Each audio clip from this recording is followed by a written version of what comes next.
आदरणीय देवेश बाबू अपने व्यक्तिगत घोषणा कर रहे हैं, लेकिन पार्टी की ओर से नेतृत्व ने अभी कोई फैसला नहीं किया है। पूरे जिले में समझिए कि अति पिछड़ा दलित मादलित अल्पसंख्यक सभी तबकों में एक उबाल की प्रवृत्ति कर दी है उन्होंने।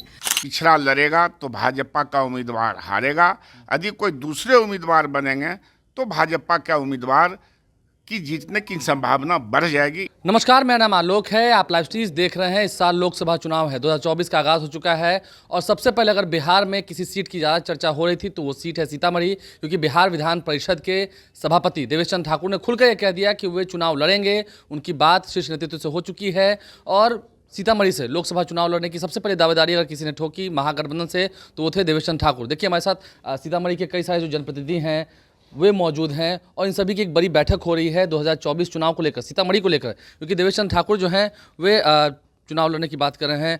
क्या देखते हैं, जिस तरह से सबसे पहले सीतामढ़ी से ही अनाउंस हुआ है, देवेश चंद्र ठाकुर ने कह दिया है, पार्टी में सब कुछ बात हो गई क्या? नहीं, ऐसी बात नहीं है। आप आज मैं आपको 9 वर्ष की बधाई देते हुए सीतामढ़ी लोकसभा चुनाव की जो चर्चा हो रही है और 24 में चुनाव होगा, वह पिछड़ों का सीट रहा है। सीतामढ़ी लोकसभा चुनाव पिछड़ों का रहा है। आदरणीय देवेश बाबू अपने व्यक्तिगत घोषणा कर रहे हैं, लेकिन पार्टी की ओर से नेतृत्व ने अभी कोई फैसला नहीं किया है कि वहाँ जदयू लड़ेगा या आरजेडी लड़ेगा या कांग्रेस लड़ेगा। अभी तो सीट भी तय नहीं हुआ, क्योंकि कोई तय नहीं हुआ। वो अपनी व्यक्तिगत घोषणा कर रहे हैं। नेतृत्व जिस दिन घोषणा कर देंगे, पार्टी का नेतृत्व घोषणा कर देंगे, तब हम मानेंगे। लेकिन जब तक घोषणा नहीं होता है तो सीतामढ़ी लोकसभा पिछड़ों का रहा है और पिछड़ों का हक है। हम लोग जमात जितने भी सीतामढ़ी जिले के जितने भी हमारे वर्तमान विधायक है, वर्तमान जनप्रतिनिधि है और पूर्व जनप्रतिनिधि है, सभी लोग का एक ही मांग है कि इतिहास रहा है पिछड़ों का। इतिहास को हम लोग को बदलना नहीं है, इतिहास को बरकरार रखना है और सीतामढ़ी से लोकसभा का चुनाव पिछड़ा ही लड़ेगा। रणधीर सिंह जी हैं, कैसे देखते हैं? अब तो वो अनाउंस भी हो चुका है। ये बिल्कुल बेबुनियाद और गलत बैठक में ऐसी कोई बात आज तक नहीं हुई है। ऐसी कोई बातें भी नहीं हुई और जो भी आपने अभी कहा है वो स्वघोषित उम्मीदवार। हाँ, उन्होंने तो कह दिया ना कि पार्टी के शीर्ष नेतृत्व से मेरी बात हो चुकी है। आप हमारे नेतृत्व को, हमारे आदरणीय नेता नीतीश कुमार जी को जानते हैं। न कभी वो किसी को चुनाव से पहले आज तक कहे हैं और न कोई निर्णय से पहले वो कभी किसी को आश्वासन दिए हैं। महागठबंधन की सरकार है। लालू यादव जी, तेजस्वी जी, आदरणीय नेता नीतीश कुमार जी और कांग्रेस के लोग और फिर वामपंथी दल के लोग, 7 दलों का गठबंधन है। किसके शेयर में कौन जाएगा सीट, ये नेता लोग बैठ के तय करेंगे। अभी तक जेडीयू में कोई तय नहीं हुआ, किसी तरह की कोई उम्मीदवारी तय नहीं हुई है और सीतामढ़ी पिछड़ों का सीट है। आज तक पिछड़ा लड़ता रहा है और पिछड़ों के लिए ही हम लोग एकत्रित हैं। यदि वहाँ से पिछड़ा लड़ेगा तो भाजपा का उम्मीदवार हारेगा, यदि कोई दूसरे उम्मीदवार बनेंगे तो भाजपा का उम्मीदवार की जीतने की संभावना बढ़ जाएगी। इसीलिए हम और लोगों से बात करते हैं। हमेशा जी, कैसे देखते हैं? नहीं, हम सबसे बात करेंगे। कैसे देखते हैं, ये तो तैयारी चल रही है, आप लोग एक साथ बैठ गए हैं, बैठक हो रही है, ये एक अलग परिस्थिति दिख रही है ना कहीं इस मीटिंग को लेकर आप अपने नेता को अवगत कराएंगे? हम चाय पी रहे हैं, कॉफ़ी पी रहे हैं और 1 अगस्त से लोक संवाद यात्रा पर है। साथी लोग बैठ कर के आपस में किस तरह से महागठबंधन बैठक को लेकर आप अपने मुख्यमंत्री को, अपने नेता को अवगत कराएंगे ना कि आपने? देखिए, मैं तो राजद में हूँ और पार्टी को मजबूत करता हूँ, इंडिया गठबंधन को मजबूत करता हूँ। वह सारी बात नेता के आदरणीय लालू जी, तेजस्वी जी के नॉलेज में रहता है। इंडिया गठबंधन के नेता को कहेंगे? डेफिनेटली कहेंगे हम लोग। और जहाँ तक आदरणीय सभापति जी जो कह रहे हैं 100 घोषित उम्मीदवार होते हुए कि नेशनल काउंसिल के मीटिंग में उनकी उम्मीदवारी के लिए कहा गया था, क्यों नीतीश कुमार तो वहाँ थे, कहा गया था कि नहीं? देखिए, राष्ट्रीय परिषद, राष्ट्रीय काउंसिल की जो मीटिंग, नेशनल काउंसिल की जो मीटिंग थी वो इसलिए नहीं होती है। ना ऐसा कोई प्रस्ताव था, ना उसका कोई अनुमोदन हुआ, ना इस तरह की कोई बात थी।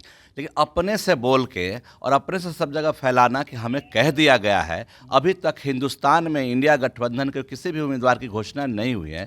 क्या पहले व्यक्ति हैं जिनका सीतामढ़ी से घोषणा हो गया? क्या पिछड़ा समाज को सारे लोग अंधे हैं?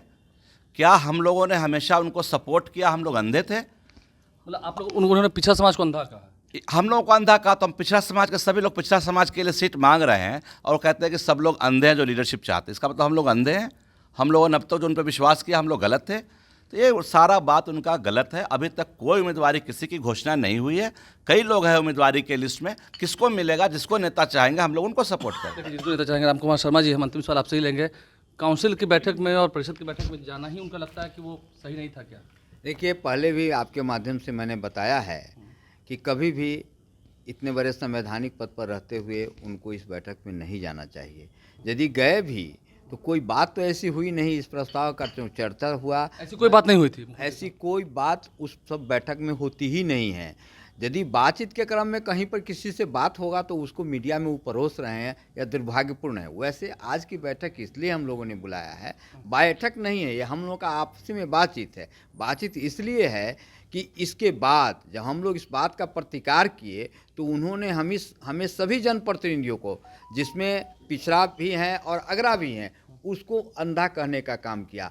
महागठबंधन के कोई भी प्रत्याशी होंगे तो निश्चित रूप से हम लोगों को छोड़ करके, हम सभी लोगों को छोड़ करके चुनाव में परचम नहीं लहरा सकते हैं। उस प्रकार से आदरणीय देवेश चंद्र ठाकुर जो इतने बड़े संवैधानिक पद पर हैं, उनको इस प्रकार का बात कभी नहीं बोलना चाहिए। इस प्रकार का अपमानजनक शब्द पिछड़ों के नेताओं को या इन सब नेताओं को नहीं बोलना चाहिए। मतलब रंजू गीता जी भी है, लगता है कि इससे माहौल खराब हुआ है ऐसा उनके बोलने से? बहुत एग्जैक्टली बहुत माहौल ख़राब हुआ और पूरे ज़िले में समझिए कि अति पिछड़ा दलित मादलित अल्पसंख्यक सभी तबकों में एक उबाल की प्रवृत्ति कर दी है उन्होंने।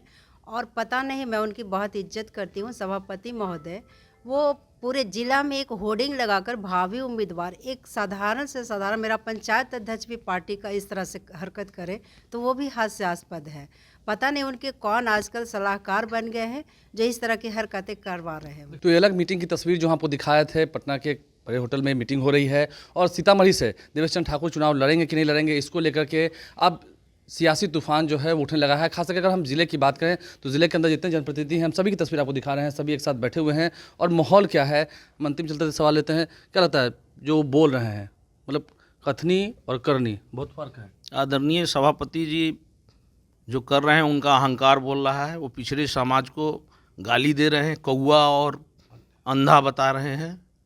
इससे यही साबित में तो हम ये भी कह सकते हैं ना कि आप लोग भी उनके खिलाफ मीटिंग करें तो आपको भी कौवा वो कह रहे होंगे। निश्चित रूप से हम लोग मीटिंग कर रहे हैं, मीटिंग तो कर नहीं रहे, हम लोग तो आपस में बैठ कर चिंतन मनन कर रहे हैं कि कैसे होगा सीतामढ़ी। अभी ये अंजाम है तो आगे क्या होगा? क्या होगा, ये चिंता का विषय है। जी जी जी। तो ये चिंता का विषय है, अभी ये हाल है तो आगे क्या होगा देखना होगा। ये बड़ी मीटिंग जो है वो चल रही थी और फलाफल क्या इसका होगा, देवेश चंद्र ठाकुर को लेकर के जो आक्रोश दिख रहा है उसकी अलग तस्वीर हम आपको दिखाए थे। क्या कुछ सीतामढ़ी लोकसभा सीट पर होना है, कौन होंगे उम्मीदवार, अभी भी जेडीयू ने तय नहीं किया है। तो फिर देवेश चंद्र ठाकुर की दावेदारी पर सवाल तो खड़े किए जा रहे हैं, वो भी जेडीयू के नेताओं द्वारा। हमारे चैनल को सब्सक्राइब कर लें, साथ साथ फेसबुक पेज भी लाइक करें। धन्यवाद।